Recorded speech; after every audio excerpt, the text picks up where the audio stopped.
So, I mean, it makes sense that everyone attacks each other. It's at the Democrats, the Republicans, the women, the men. Yeah. Everyone fucking feels like they're being attacked in some way. Yeah. And so if everyone feels like... It's like when everyone sits at an intersection and if all lights were to be red. Yeah. You know, like, it's one of those where it's like nothing's getting done right now because everyone's so fucking offended because no one's comfortable where they're at. Yeah, and it's a lot of this illusion type communication where it's all through the internet, it's all through the phones, it's all through person to person. When you have like a personal interaction, some people are assholes. Yeah. But what happened to sticks and stones may break my bones, but words will never hurt me. They're just words. Some people are assholes. Yeah. Then don't talk to them. Mm-hmm. And then everyone who doesn't talk to them, now they're a loner and they kill themselves. That's how it works. That's how society works. But here's the thing. And some people are fucking pussies. If you want to be a pussy and you want to be fucking offended by everything, I have no means to be friends with you. I can't. Because I can't have you be offended by everything. No, there's so much. I don't know. There's too much. It's too much. It's too much too fast. I don't know what the solution is because it's just like sometimes. You know what the solution is? Take it easy. Listen to live music. There it is. Drink some beer. And if you don't drink alcohol, have some bitters and water. It is socializing. Just socializing with people. Whatever way you can. And having a conversation with someone you don't know, I guarantee you, will make you feel better about life. Yeah. I conversate with people constantly, all the time, that I do not know. Apparently that's really hard for our generation and younger. It's so fucking hard. Do you know how many people I see that are my age at these things besides Haley? None. There's literally, it's usually like probably 35 and up is who I see. Yeah. I have yet to see someone that is my age at these events that I go to. And imagine if you did, they wouldn't be like, some are good communicators, but most for the majority just like text and email now. Yeah. There's like a whole, so basically like recruiting is a hard job. So I was kind of reading up on it when I was doing my 1-year review and just trying to get some like fresh ideas.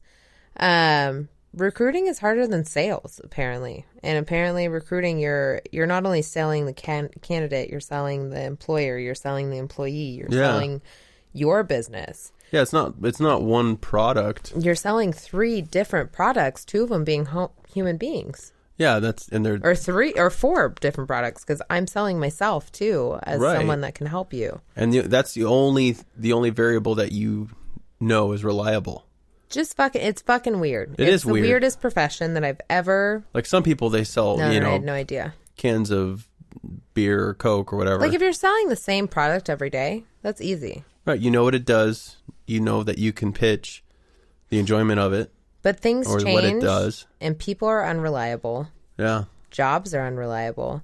Things come and go. Things change so fast that there's, if you don't stop and look around once in a while. I'm just kidding. That's some Ferris Bueller's Day Off. Pretty good. I like the way you just snuck that in there. But yeah, it's crazy to me. The world's crazy. Everything's crazy. That's what this podcast is about tonight, is the craziness. That's what this podcast is always about. Is we're just reflections of all this craziness.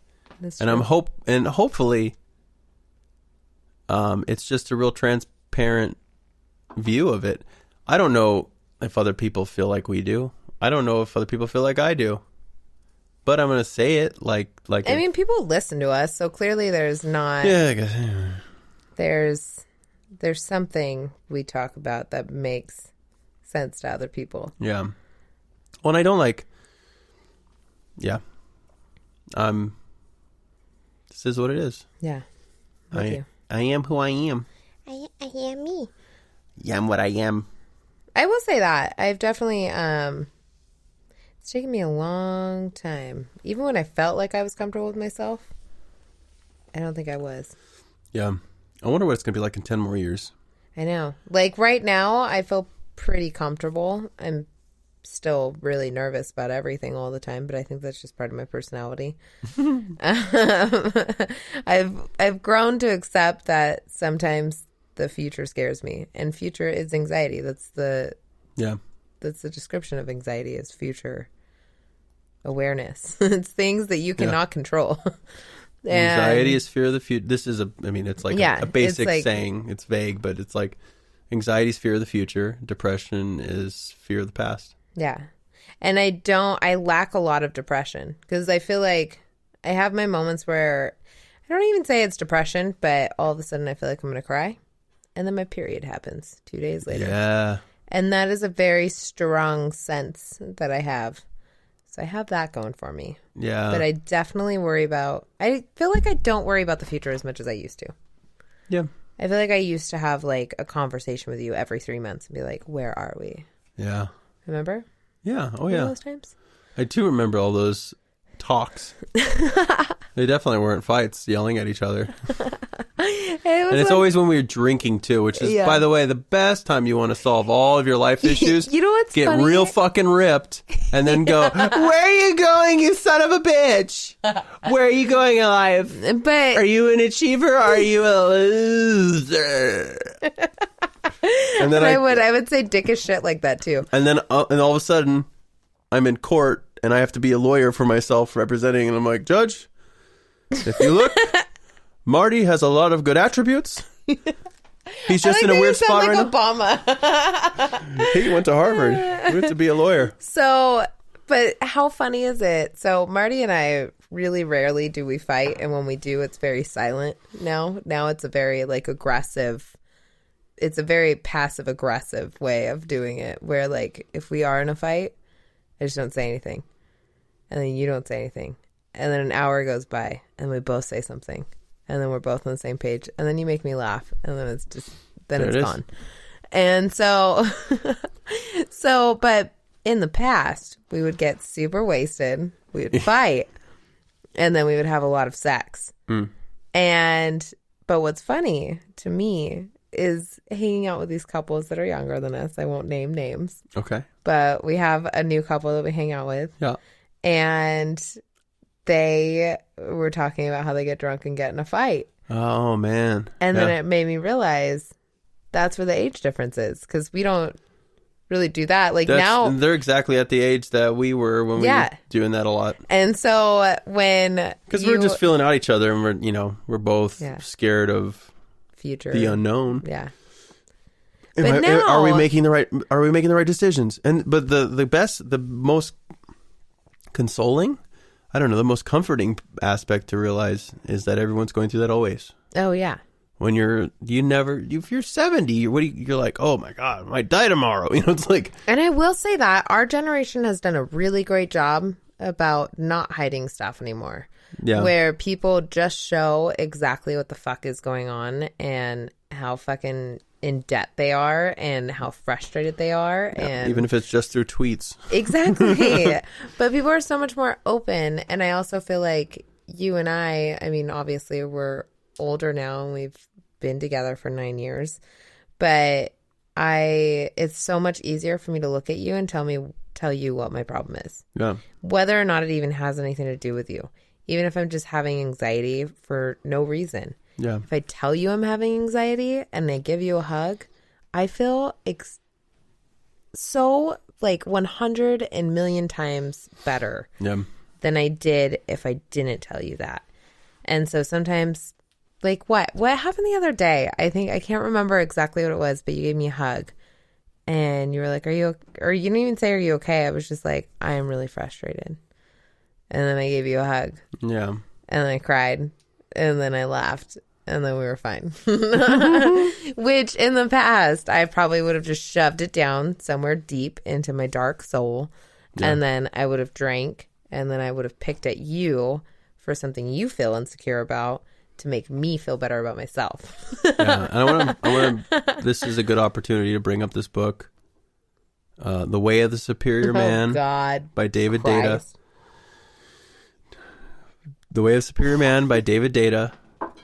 It breaks down a lot of those interactions because I know a lot of guys out there. I'm a little better. I'm a little more sensitive. I'm a little more feminine. Okay, can I just clear up, though, that the title of the book is real douchey. Real off-putting. Real douchey. But it makes you a better person. It makes you, just think of it literally like, this is the way of the superior man.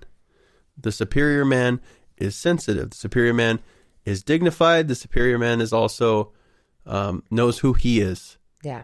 And it's not like, and it breaks it down in whatever variable you are. And it gives you exercises too. Yeah, like breathing exercises. If you're more masculine or if you're more feminine, like I'm somewhere in the middle. I've got a lot of femininity. I'm not just like completely male driven. Mm-hmm. But I know a lot of guys who are more male, more masculine, who have a little more testosterone. And when you have these conversations or these fights with your significant other, it can feel like an attack, and it can also feel like a point system. That's why a lot of people, like a lot of guys say, I won the fight. There's no winning. Mm-hmm. With women, there's no winning. This is a projection of emotions. They might not even feel that way from an hour from now. But this is a direct representation of how they feel right now. Nothing is a competition with your other person. The person that's in your life constantly is not a competition. You're not trying to be better than them. You guys are trying to grow at the same time.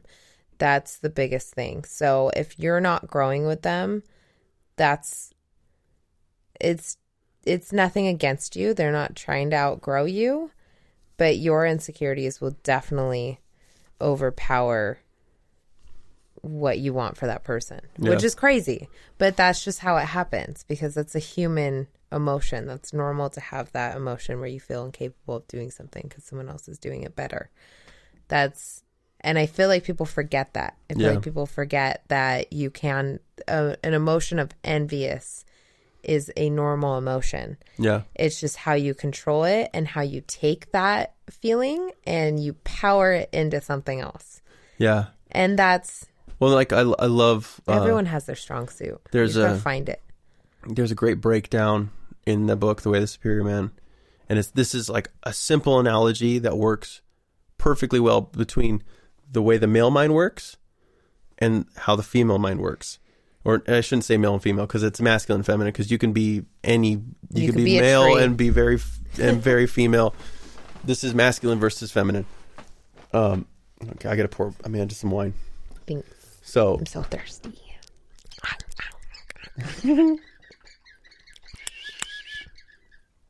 Thank you. So the analogy is, hey, will you throw out the trash? Yeah, I'll do it in a minute. The next day, did you throw out the trash? No, I'm going to do it in a little bit. Then it goes on. Did you throw out the trash? I forgot. Jesus, I'm doing it right now. And so what the guy hears is, fuck, fine. I threw out, and then he throws out the trash, comes back. She's upset. He's like, I threw out the trash. I did the thing she said. Why is she mad? I did A. She wanted A to go to B. I did A to B. Why is she upset? Did it, bitch. What do you want? They don't say it like that. Yeah. This is broken down for you in Marty's terms. So this is my breakdown for the male, for the masculine.